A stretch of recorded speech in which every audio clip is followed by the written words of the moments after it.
Hello. So, this morning I woke up to several messages asking me if I was okay. And I remember when I was going to bed last night, I started to get some messages, and I thought it was just people um, from my soulmate group checking on me. But they were like, hope you're okay in the group. But it was already like maybe 1 o'clock, and I was definitely like getting ready for bed. But I was in Itaewon doing a service commitment that I do every Wednesday at this place at the metro station, and I do want to keep the place discreet that I do my service commitment every Saturday. I have to keep it anonymous, but I do it every Saturday, and there's usually a crowd, and I always get pretty anxious afterwards. But definitely with Halloween, it was a lot more anxiety. And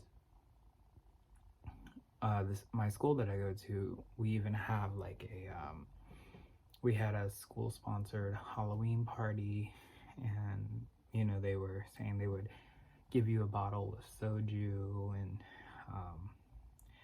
I don't really like drinking anymore, and I've been in recovery for a few years, so that didn't sound like that much fun to be around all of that. So I after my commitment was over, I ended up going to get a dessert at this like vegan restaurant, and I did see a few kids, and I started to see more people in costumes there in Itaewon, which is like a little neighborhood in Seoul where a lot of international people like to hang out. And I just noticed it was really crowded, and I was like, I don't want to be around this too long. So I had dinner there. I had a nice little time, actually. And then I was getting ready to go on a trip out of the country, so I was like, I'll go ahead and head to the airport now so I can be situated. And I remember getting into the airport shuttle from Itaewon, or actually getting on the train to go to the airport shuttle train. It was so crowded, and I was like, thank God I'm getting out of this. And I really wanted to record just how crowded it was on the metro, because I had never seen it like that. And I've never seen it. I mean, I've been to like New York, Los Angeles, and the subway or metro is my least favorite mode of transportation anyway. But when I saw it that crowded, I was like, oh God. I couldn't even fit in. Like I stepped in, and I had my backpack on, and I almost got pushed back out, but because I wanted to get to the airport, I was like, I have to stay in here. And then I like tussled between, like getting a taxi and all that, but taxis weren't working because it was so busy. And Uber doesn't really work here that well, so, and it's linked to the taxi system anyway. So I just dealt with it, and I was gonna take the video of like how crowded it was, because I had never seen it like that before. And I almost did it twice, but I just was like, nah, I'll skip it, because the culture here is very conservative, I would say, in Korea. So, and plus just filming people, even if they have masks or Halloween costumes, I just felt anxious about that too.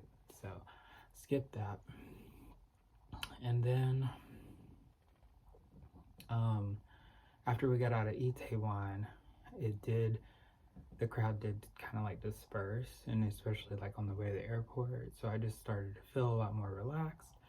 And then, I was checked into the hotel, and I had already heard that like the school sponsored party was having people like sit outside or stand outside, as a matter of fact. And I was like, thank God I didn't go to that either. And I really wanted to like film my video for Monster Mash, the new Halloween song I did.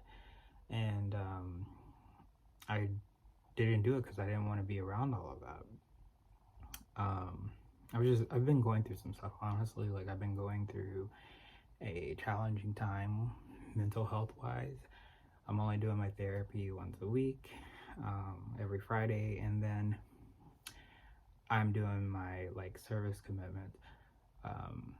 I should probably do them more, you know, and connect with my mentors, but with the time difference, it's been a challenge. So when I was going to bed, I just felt relaxed, you know, and I was starting to get some text, you know, like, hope you're okay with the group, because people knew I was in Itaewon, and family knew I was here in Seoul, Korea.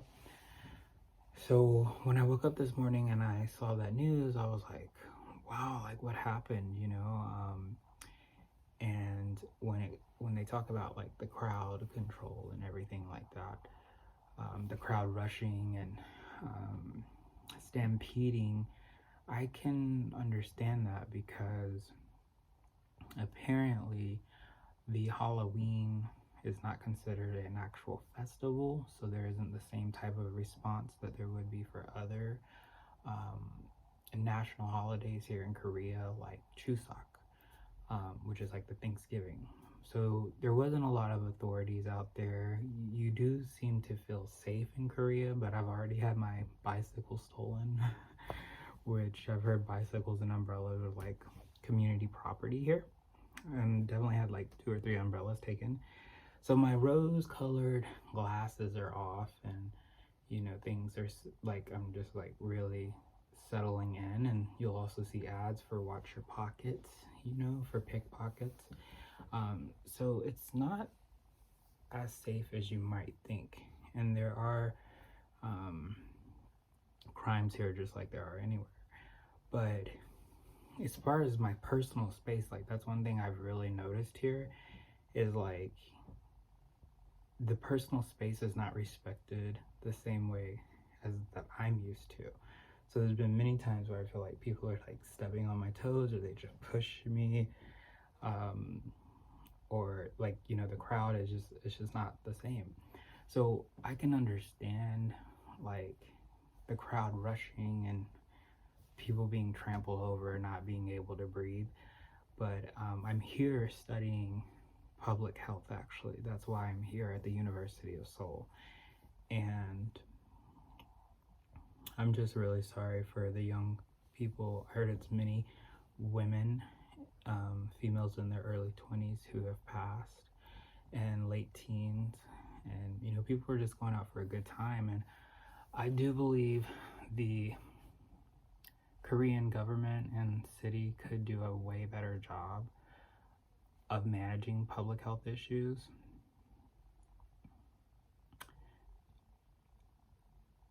I mean, they have came a long way, but there's just a lot of things that I've noticed that are tragic or preventable. And but there's some good things too. It's like you'll see in metros like gas mask, or like water and mask, or even in every hotel you'll see like a rope to climb out of the building if it's on fire. It's called a lifeline.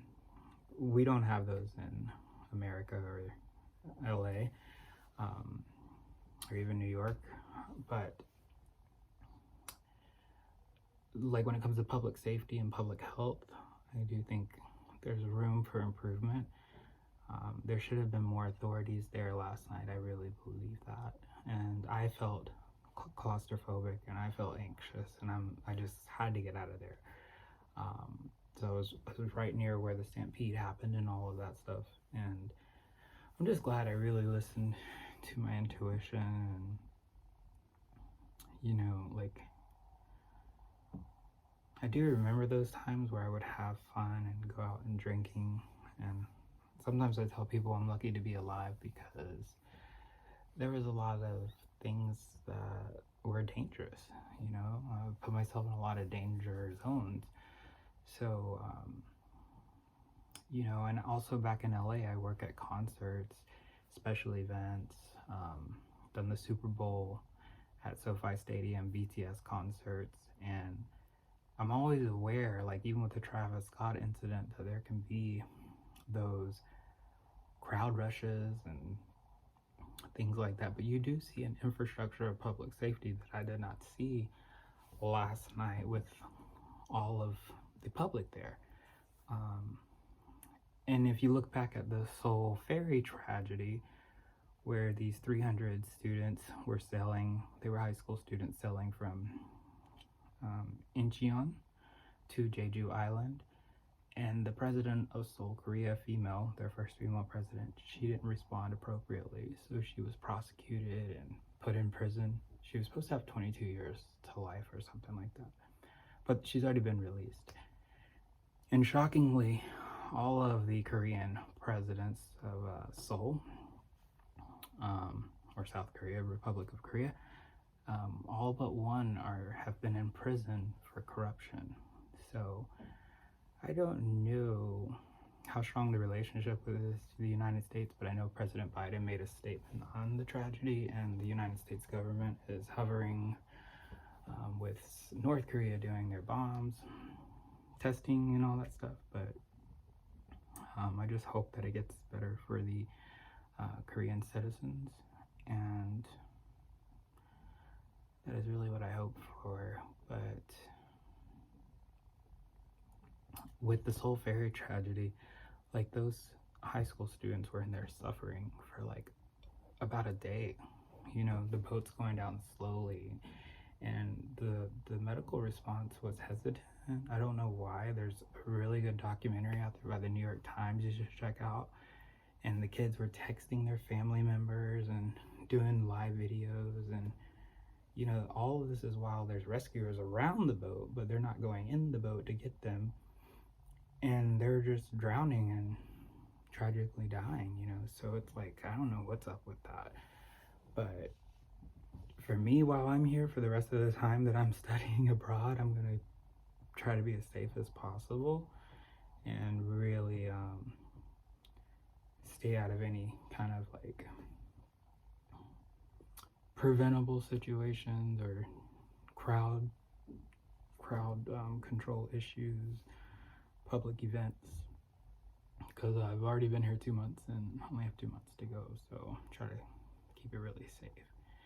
And to the friends and families who lost loved ones last night, I'm very sorry that happened, and